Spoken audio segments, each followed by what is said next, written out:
families are such an important part of one's life because this is the place where each and every member of the family looks forward towards a common vision, common values, and happy living. And this is that ecosystem which designs one's life's trajectory. And one such person who believes that who he has become is primarily because of the family and the family values he inherited. 35 years dedicated to young minds, last 23 as a principal, is a journey that Mr. Ashok Pandey, Director, Ahlcon International School, chose. He worked with young kids on the advice of his professor. During his long career, he had the privilege to work with several prestigious organizations, and these organizations, as per him, made him the person who he is today. And on this platform of Inside Out, he shared his journey with great precision and exhilaration. Welcome, Dr. Ashok Pandey, Director, Ahlcon International School.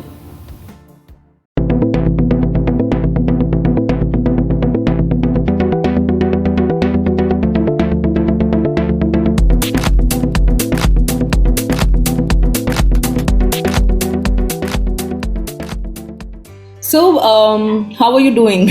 Yeah, good. I've always, believed that our personality is made up of the experiences that we have had in our life, like what have we been doing and where have we been and how happy we have been in life, how the relationships we have carried in our life.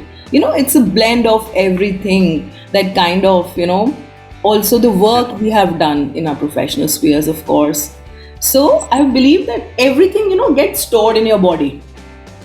And this is very scientific. The recent researches I've been, grappling with, it shows that a person carries that aura not in the spur of a moment, but it is carried from a long time, and then it gets so embedded in the person that the people on the outside can feel it, can see it.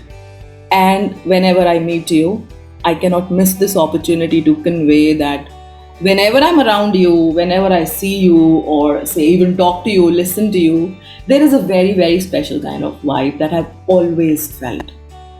So, I don't know, you tell me what made this vibe in you? what is it so special about you? Thank you, Sonalji, first of all, for taking me on your show. I was very excited about this particular conversation with you. Generally, I'm very confident, when I enter into these conversations. But today, in the beginning only, you have embarrassed me, that I carry a vibe also, so. I'm a student of physics, as you know, and the scientific and the spiritual thought processes, they suggest that everybody carries, magnetic waves around them and things like that. So that, of course, I can agree. But anything more than that is absolutely embarrassing. But thank you very much.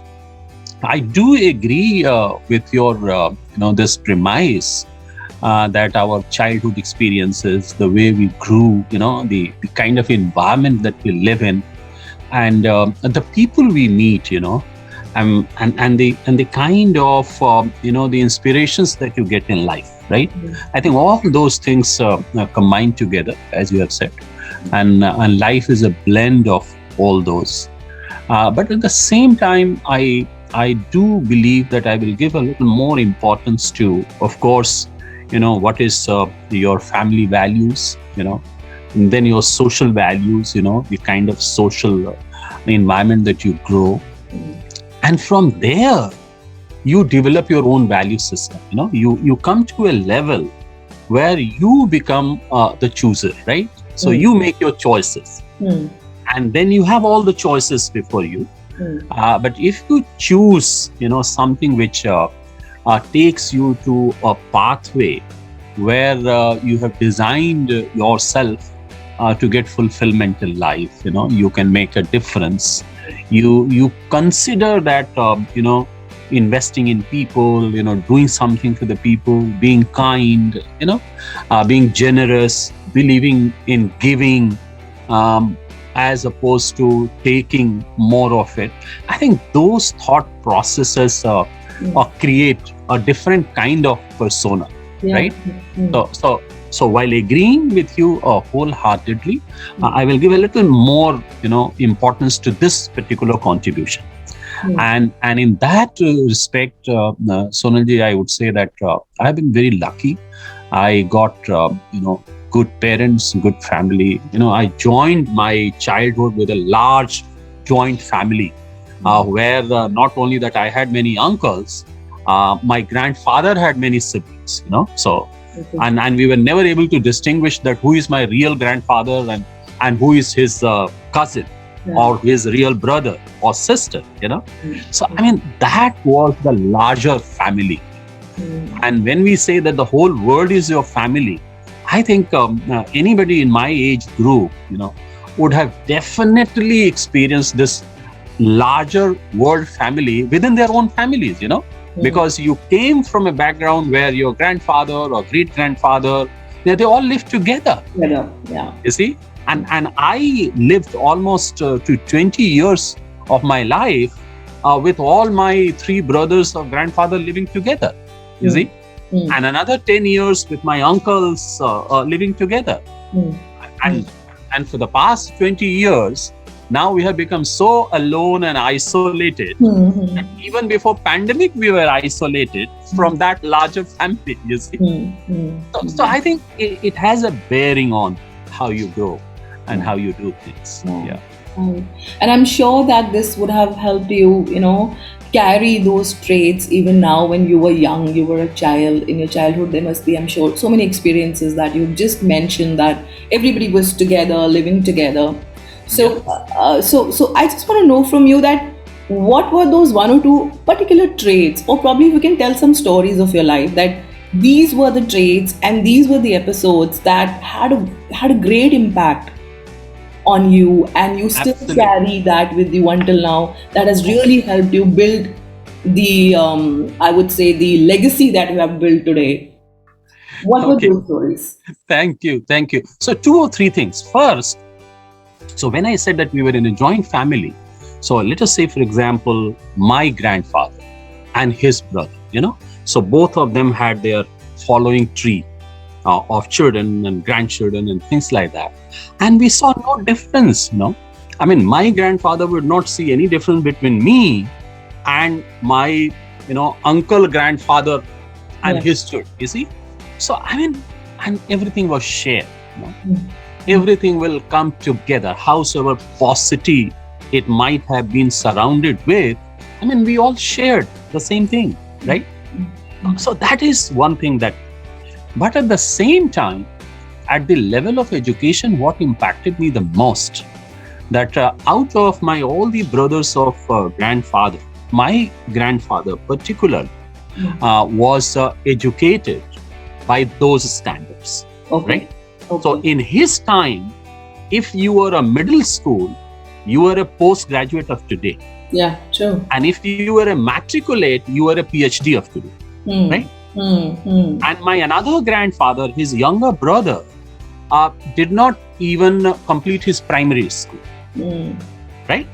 Now look at the difference. My grandfather, of course, had a large worldview, he was a great reader, and he knew mathematics, arithmetic at his fingertips. So I will sit with him that here is a question, and he will tell me how to do it. And then he will say, did you get this answer or not? So he will tell the answer before I have calculated it, right? And many a times I will look at the end of the book, and sometimes his answer and the end of the book answers didn't match. And he said that is wrong. You please correct it. Yes. So what kind of education they had?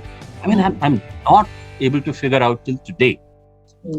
On the other hand, my other grandfather, who didn't even have completed his primary school, he had a vast knowledge of world geography.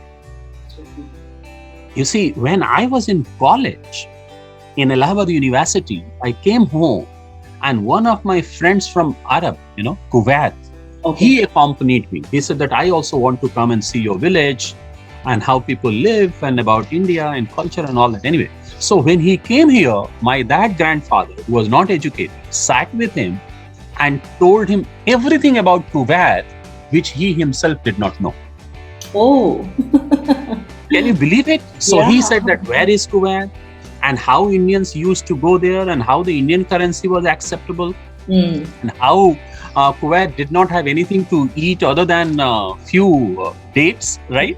And the kind of relationship which India and the Arab world had, he had that knowledge. Okay.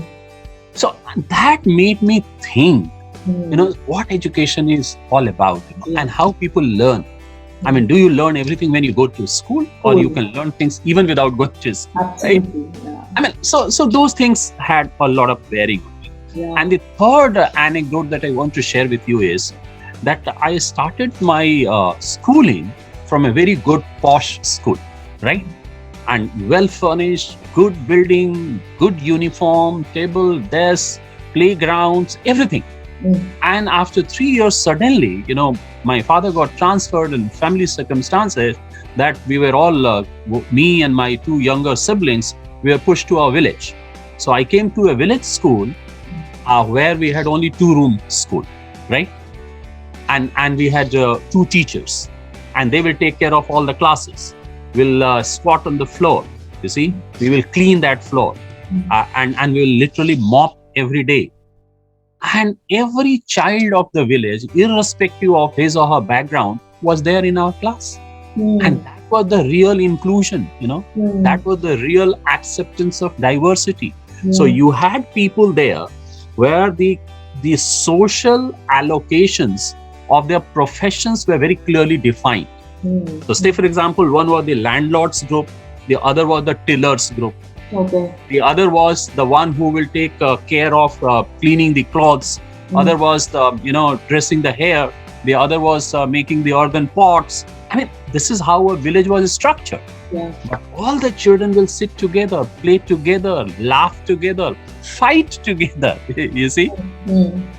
So I mean, these were, somehow getting imprinted in my mind. And as I grew, the teachers, let me tell you something about teachers also. That will be of great interest to teachers today. Sure. The teachers those days were not very highly qualified. Maximum matriculate, or maybe intermediate, we used to call it, which is today's equivalent of +2, right?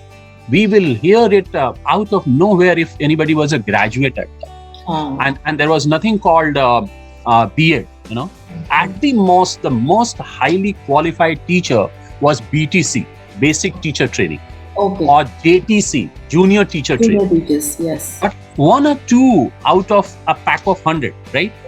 Rest of them were simply matriculates, and they were teaching the children, and they were teaching with all the modern methods of teaching that we are practicing today. And even some of the practices have been envisaged in the National Education Policy 2020. So they would encourage the student leadership, the students' proctorial system, student teaching students, right? Additional time to the weak students, so remediation program, identifying their problems. I mean, all those things were available at that time, and that is why. Probably I can cover it a little later, that all those things helped me when I chose to be a teacher myself. Right.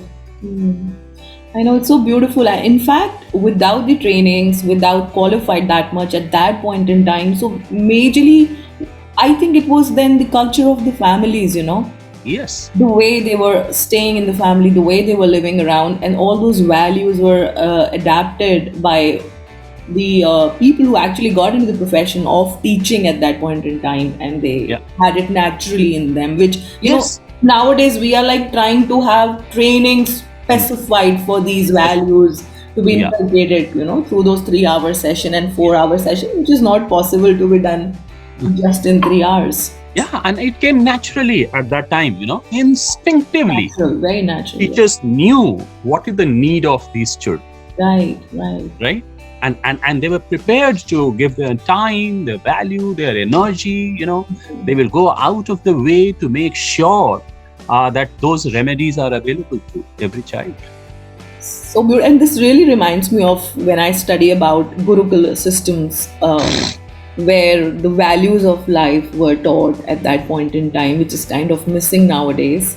So I'm also thinking about that maybe those were the periods when more than the academics, Yeah. the real life, the integrated way of learning was Of course. I mean, used. I will tell you, you see, Gurukul system has been systematically destroyed in this country. And we did not retain even the essence of it, Yeah. right? So that is the tragedy of this country. And apart from your core academics, the skills, you say, for example, cattle breeding was taught there, right? And even snake charming was also taught Yeah. during those days, Yeah. right? And anything, which was going to build the skill set Skills, yes. of the pupils, that was done. Of course, you learn mathematics, you learn science, you learn animal husbandry, what not. But the teaching pedagogy, so we have not even retained the core values of those pedagogies, So the core values of pedagogies at that time was that, listening was the only medium through which you could, impart knowledge, right? Absolutely. So focus on listening, attention, right? How you focus. And then if you're listening something, that will generate some doubts in your mind. True. And then allowing pupils to raise those doubts, So first you do Shravan, listening. And then you have doubts, Ashanka, right? And then you question, Prash. Yes, yes. Okay? So I think this is how it flowed. And then you draw conclusions. Right. You do further studies, Adhyayan. Going towards validating whatever. Validating. You see, so I think that is how the whole thing flowed, right? And then at the end of it, the convocation message to every pupil was that please do not neglect being great in your life. Please do not neglect expressing your gratitude. True. Please do not neglect further studies, which is modern version is in the form of lifelong learning. Yes. Yes. So further studies means lifelong learning only. Lifelong learning, yes, absolutely. And the fourth convocation message was that never forget to do your duty to the society. Giving back, right? Yes. So giving back, So that is how the whole thing was. But in our modern education, we tilted so much towards self-centered education system, where for ourselves only something, you get marks, then you produce it, and then you get good admission in a college, then you get a good job, and then you do something for yourself and think great about you just because you have left so many thousand people behind. Yes. Or out of the race. So this thought process has done immense damage to our whole education. The whole system. I know. I was curious to know from you, since it's coming from you, it really validates, and I'm sure the listeners would love to, reach those real episodes. It's been more than 35 years you have actually dedicated to young minds, and last 23 years as a principal of Ahlcon International School. I'm sure there would have been the moments in school with your mindset there, and being into the space of education, you would have tried to bridge those gaps and remove the barriers or created something new. So what are those precious moments in your journey of so many years that you had, or some of them you can just quickly filter and share with us? The most beautiful one. Yeah, sure. So one, of course, as a teacher, I was very focused, let me tell you. When I was a teacher, there were so many other teachers, and I did not join the crowd. Let me be very frank I'm very blunt about it, and if somebody mocked at me that why you're doing this, I mean, what is your interest? Are you going to get more incentives or more salary than us? So I simply ignored it, right? Because I was very focused on that I must be able to make a great difference in the lives of the children. Because the kind of background that I have shared with you, I knew for myself that what is the value of education. Right. So if you get education, who you are, and you don't get education, then who you are. This difference is so huge that I just could not ignore it. This is number one. The second thing is that I was very duty conscious personally, okay? That look, if my job is to teach and I'm teaching physics or mathematics, then it is not only that I have to make them brilliant in physics and mathematics.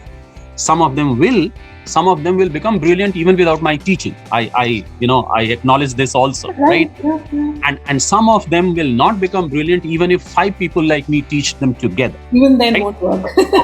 So that acknowledgement I had. But what I thought was that apart from this, I had to give some values to that child.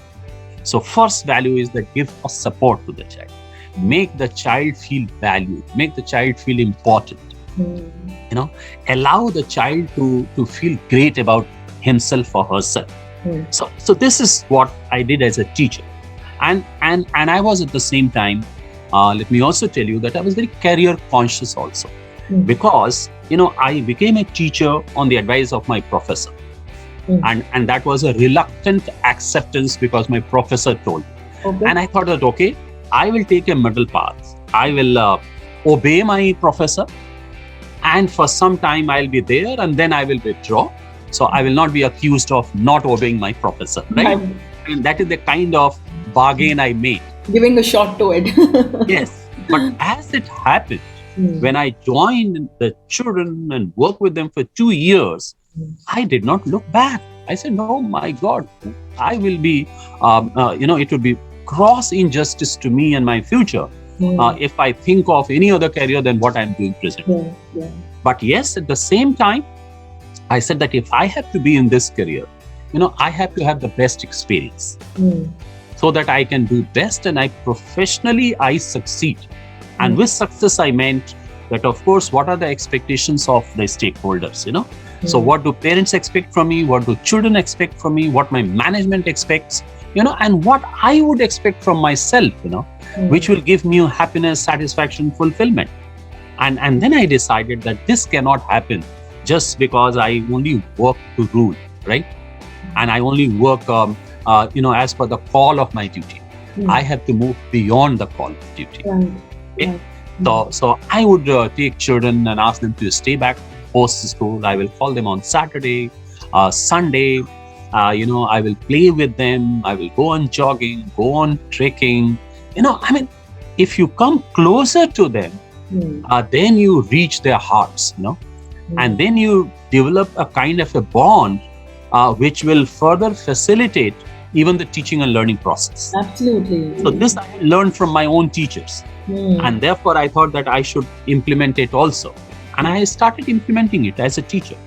And then as I grew and my knowledge of education, the philosophies, the educationists, as it started growing, and I also started growing in my career. And finally, when I took the leadership position, I decided 2 or 3 things. That first, as a principal, I cannot do everything alone. Right? Like my principals wanted to do, and they did not succeed. I said that I have to learn from their mistakes. Okay. So since I cannot do things alone, so who will help me? Teachers will. Absolutely, yeah. So if teachers are going to help me succeed in fulfilling the mandate of the stakeholders, then who should I be investing in? I should be investing in the teachers. So true. Right? So if I invest in them, if I unleash their potential, if I make them feel great, if I create the enablers around them to build their capacities, I think, I will be winning the race faster than those who are not doing. Absolutely. Okay. And then, I came across theories of leadership, the principles of leadership, how to build a team, how to build a culture. And one thing impressed me the most right in the beginning is that look, people respect you not because of your position. They might respect you apparently, but that is not sustaining, right? So positional leadership is perhaps the lowest level of leadership, right? And if you get bogged down to professional positional leadership, that's the end of your career as a leader. Soon. Right? Yeah. And therefore, it is not that the people should respect you out of fear. In fact, it is the other way around. That the people who are working with, they should give you the permission to lead them. And you have to deserve that. So that is the second level of leadership, permissional leadership. Absolutely. I think it's more like earning that through your own. Earning it, absolutely. And once you have gone that, then what do? Then the third thing is that your people who are working with you, they should see you getting results. Right? So you're producing something. And then they also become party to it. So getting result of examination is one of the very lower level results. But children being happy, playing, growing emotionally, socially, they become excellent speakers, dramatists, artists, dancers, I mean, this overall development. And then also your institution is being perceived as center of producing all these, right? So then you start connecting with the community also. So that is the third. And then comes the fourth level. So up to here also, people have now, from position to permission to production, their respect is becoming more and more volunteer, rather than forced one. But still, it is not complete. It will be complete only when, they are also developing themselves. Simultaneously. So how do they see that they are growing? Not growing in the number of years added to it. As right? a person. Yes. I mean, one of my senior colleagues, and at one stage principal, he told me a joke long time back. I mean, this joke is doing rounds today also. But I heard this joke almost 25, 30 years ago, right? That, 20 years of experience. If it is 1 year of experience repeated 19 times, then it is not a 20 years experience. True. You see? 20 years of experience should be that much eventful. Right? It has to be new each year. Yes, that much exciting, that much growth oriented, right?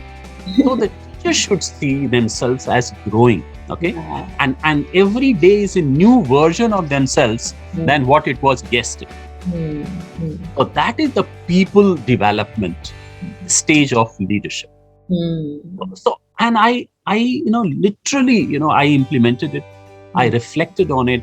I got it validated by the teachers, by asking them, conducting surveys, focus group, interviews, their self-assessments, that how do they feel that they are growing, right? So what are the new techniques that they have learned how to take a class, What are the new technology they are integrating, right? How they are making their classes more interesting, okay? What kind of contribution they are making to the theory of teaching and learning? Are they writing? See, are they speaking about it? Can they counsel the children by talking to them and figuring out what is the problem of the child? What are the roadblocks and barriers in the child's growth? If you develop in those directions, then you start getting a lot of confidence. I know, and from a mere teacher or educator, you start treating yourself as a professional. The tragedy of teaching today is that it is not considered as a profession, by the perception of a large cross-section of society, right? Because everybody becomes a teacher, everybody becomes a counselor, everybody can give advice. Absolutely. Right? I mean, never question a doctor on the prescriptions, when they write so many medicines, and with absolute blind faith, we take it and we go and buy and take the medicine, right? But if teacher says something, then we ask a lot of questions. So for that, it is important that we earn that as teacher. Yeah, absolutely. We earn that respect, right? So that is how my leadership grew, and that is how I did this trial and error. I have my own vulnerabilities. I'm not denying that.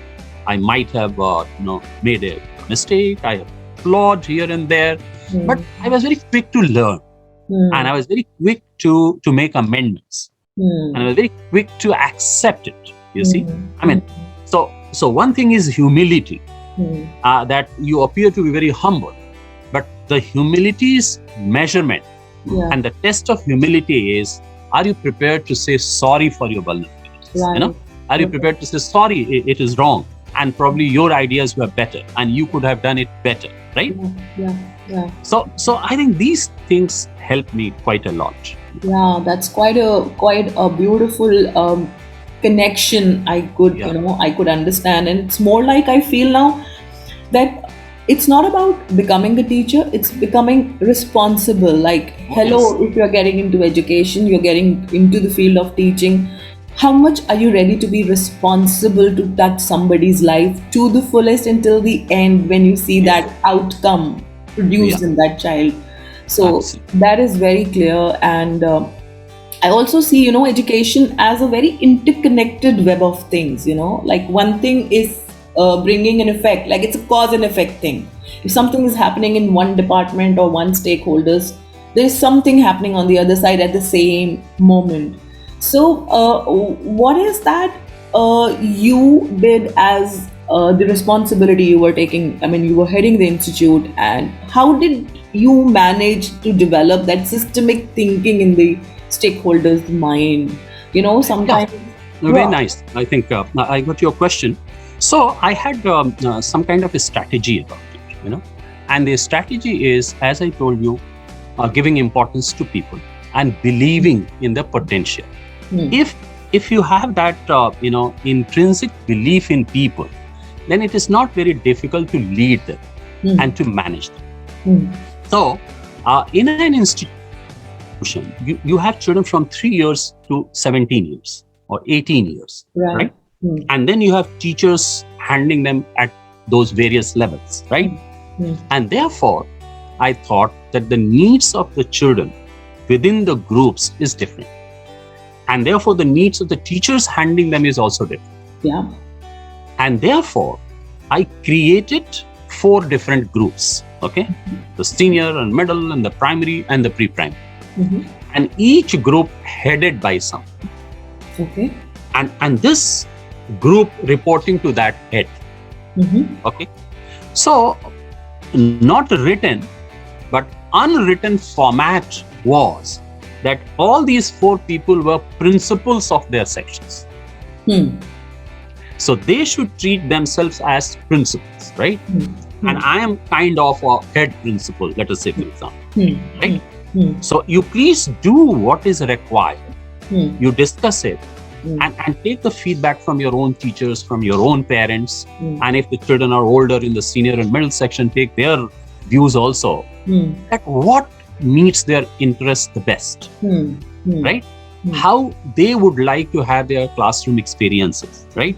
How they would like the exam to be conducted, how they would like the homework to be given to them, okay? And what will make them feel happy and good about their own institution, right? So they all became principals, and I am the head principal. So the moment you become a head principal, then you are only adding value. You're not doing micromanagement. Absolutely. So adding value, it gives a lot of confidence to the person to whom you are adding, right? So you have done 2 very important leadership practices here. Number 1, you have added value. Number 2, you have delegated. Yeah, 2 things. And number 3, which is very important, is that you are not saying that please go and do it. You're only saying let us go and do it together. Right? Yeah. So you are also there. The person, the leader, the field leader as we call it, that is also there, and the whole team is also there, right? So this is one layer of that strategy. But the second layer is, which is very important, that the children from nursery to class 12, they are going to have this life cycle of 14 years, right?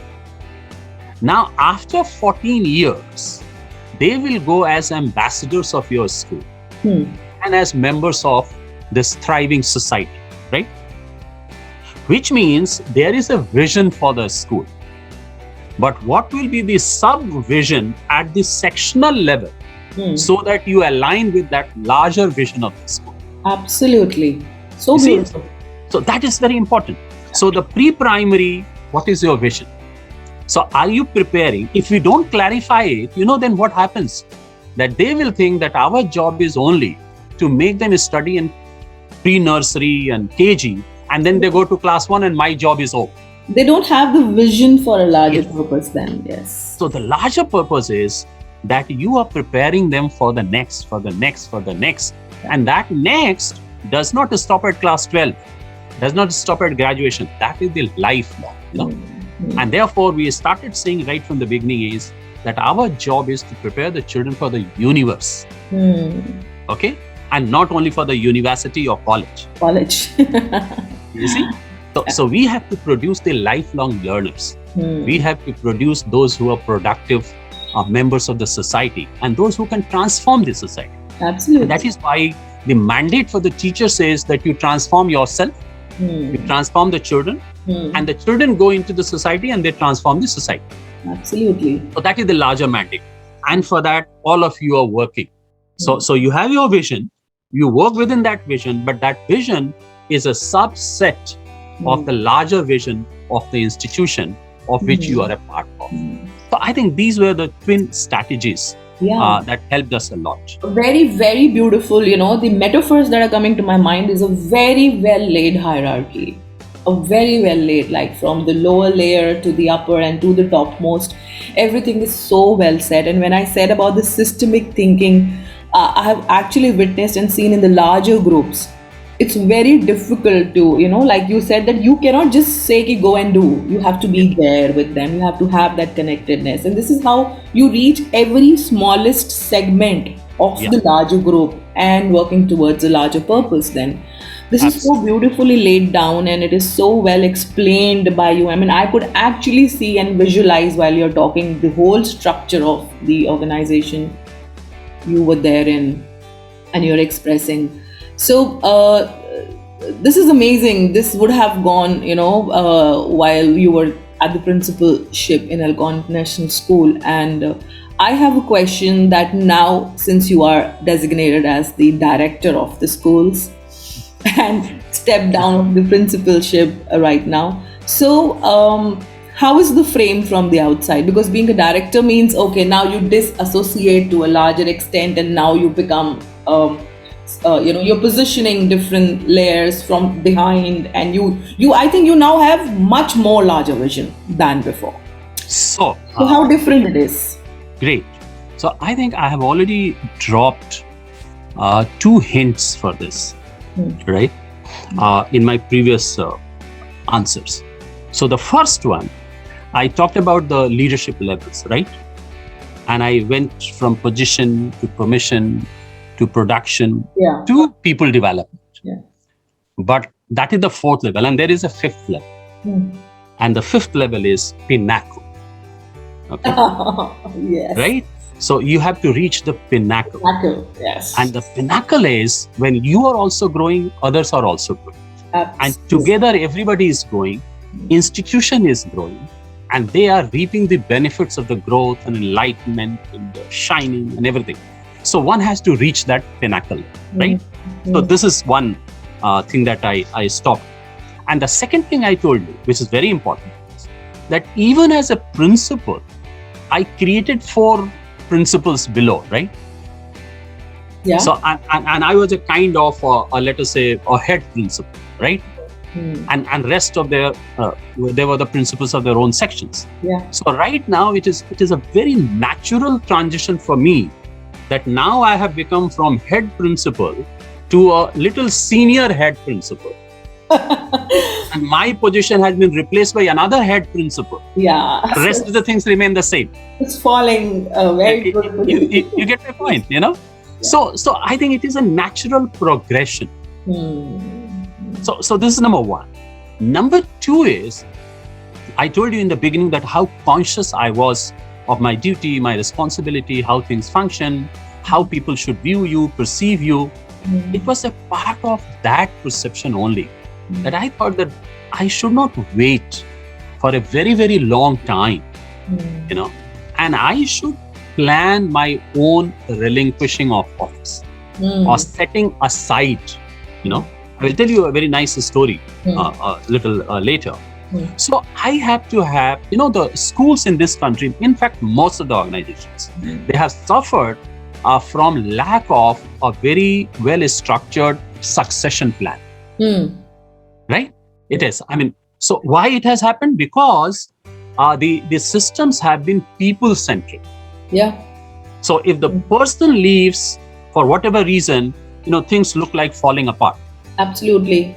So institutions should be process-driven, right? And the processes should be in place so that people come and go, but the system's strength is not shaken.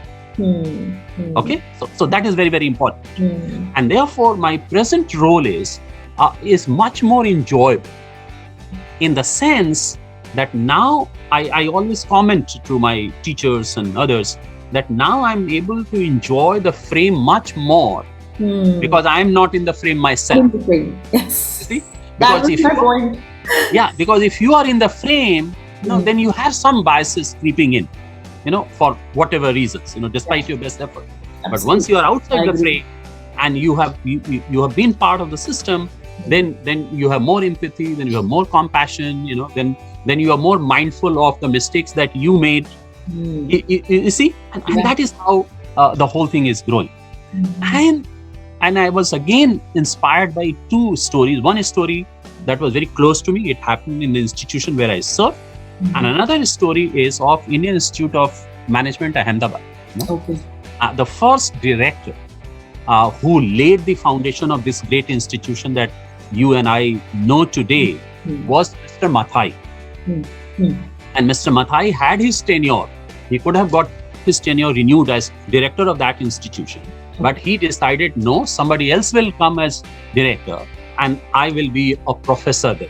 He continued to teach there. And then people were asking him these questions that, why did you leave that position? Why did you relinquish your office? And he said that I have done nothing of what you are saying. I have only set aside. Okay. And I have asked one person to come here because two things. The institution should grow out of me. True. I should grow out of the chair. Yeah. Okay. So that is something very, very important. Yes. And it has, appealed to me so much that nobody asked me, but I planned it myself. You see, that no, this is the time. Let me set aside and let me have my own succession plan and let the institution flourish. Right. So this is one thing. And the second story I want to tell you is that of one of the very legendary principals of Mayo College, Ajmer, Mr. Gibson. In short, he was known as Jack Gibson. And he was the principal. And the day he turned out 60, next day he did not come to his school. He said, "I'm 60, I'm not coming to school. So you please appoint another principal." And then the governing body met in emergency, requested him that please at least be principal for 24 hours, 72 hours. You will get a new principal or you bring a new principal yourself. Amazing. So, the values and principles, I'm not saying or, casting aspersion on anybody else. I'm only saying that there must come a time, when you have to take these decisions, okay? And you continue to contribute to the institution in the manner that you can. So one is relationship that you have your positional relationship, and another relationship is that you expand it, and you develop a lifelong relationship with the institution.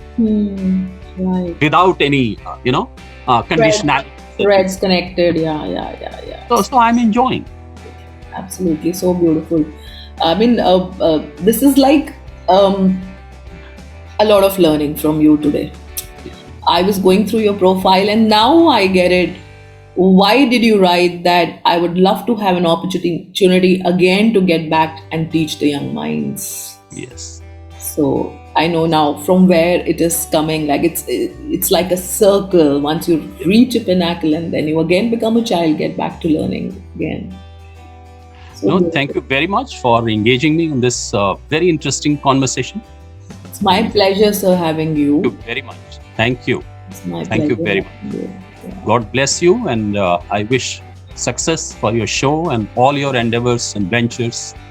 Thank you very much. Thank you. My pleasure. You took out such your precious time. Before we end, you can just give the 4 quick things to all of us. Very Like, quick 4 things that can help us mirror you.